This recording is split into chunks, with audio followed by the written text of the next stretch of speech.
തിഹാർ ജയിലിൽ വെച്ച് കനയ്യെ വധിക്കുമെന്ന് RSS അഭിഭാഷകർ. പട്യാല കോടതി ആക്രമണത്തെക്കുറിച്ച് ഇന്ത്യ ടുഡേ ചാനൽ നടത്തിയ ഒളിക്യാമറ അന്വേഷണത്തിലാണ് ഇക്കാര്യം വ്യക്തമാക്കുന്നത്.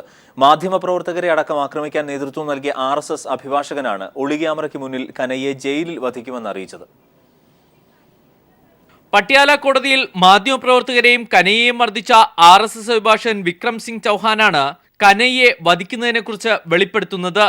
അക്രമികളായ അഭിഭാഷകനെക്കുറിച്ച് ഇന്ത്യ ടുഡേ ചാനൽ നടത്തിയ ഒളിക്യാമറ അന്വേഷണത്തിലാണ് ഇക്കാര്യം പുറത്തുവരുന്നതും. അഭിഭാഷകനോട് ചാനൽ റിപ്പോർട്ടർ പട്യാല കോടതി സംഭവത്തെക്കുറിച്ച് ചോദിക്കുന്നു. തന്റെ നേതൃത്വത്തിലാണ് അക്രമം നടന്നതെന്ന് അഹങ്കാരത്തോടെ സമ്മതിക്കുന്ന വിക്രം സിംഗ് ചൗഹാൻ കനയ്യെ വധിക്കുമെന്നറിയിച്ചു. ഒളിക്യാമറയിൽ ദൃശ്യങ്ങൾ പകർത്തുന്നത് അറിയാതെയായിരുന്നു ചൗഹാന്റെ സംസാരം. കോടതി ആക്രമണവുമായി ബന്ധപ്പെട്ട് കേസിൽ ജാമ്യമെടുക്കില്ല.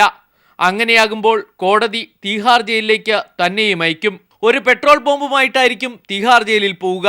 റിമാൻഡിലായ കനയ്യെ പാർപ്പിച്ചിരിക്കുന്ന ജയിൽ മുറിയിൽ വെച്ച് തന്നെ കനയ്യെ വധിക്കും. ഇതിന്റെ പേരിൽ വധശിക്ഷയ്ക്ക് വിധിച്ചാലും പ്രശ്നമില്ലെന്ന് പറഞ്ഞാണ് ചൗഹാൻ പൂർത്തിയാക്കുന്നത്. നേരത്തെ പട്യാല കോടതിയിൽ വെച്ച് കനയ്യെ 3 മണിക്കൂർ മർദ്ദിച്ചുവെന്നും ഈ RSS അഭിഭാഷകൻ അവകാശപ്പെടുന്നുണ്ട്. കനയ്യയുടെ ജീവൻ അപകടത്തിലാണെന്ന് നേരത്തെ തന്നെ രഹസ്യാന്വേഷണ റിപ്പോർട്ടുകളുണ്ടായിരുന്നു. ഇത് സ്ഥിരീകരിക്കുന്നതാണ് ഈ RSS അഭിഭാഷകന്റെ വെളിപ്പെടുത്തൽ.